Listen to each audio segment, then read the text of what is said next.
আসসালামু আলাইকুম প্রিয় দেশীয় প্রবাসী ভাই বোনেরা। আল্লাহ কি কুদরত, দেশের মাটিতে ফসল ফলায়, আর প্রবাসী কুয়েত এবং যে কোনো অন্যান্য কান্ট্রিতে দেখেন ভালোর মধ্যে আল্লাহ কি কুদরত ফসল হচ্ছে।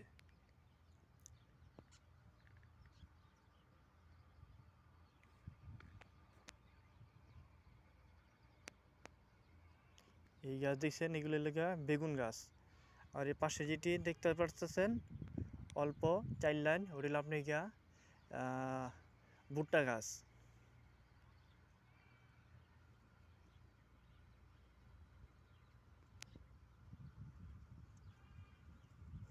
আর আশপাশে যেটি দেখতে পাচ্ছেন একবারে শেষ মাথায়, ওটা আপনার ভেন্ডি গাছ।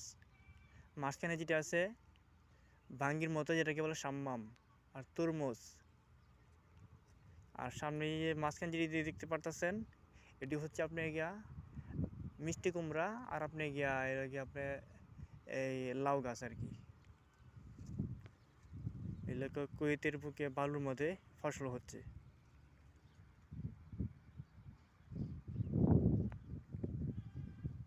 ওকে ভাই, বেশি বেশি করে লাইক দেন, শেয়ার করেন, আর আমার চ্যানেলটা পারলে একটা সাবস্ক্রাইব করেন ভাই।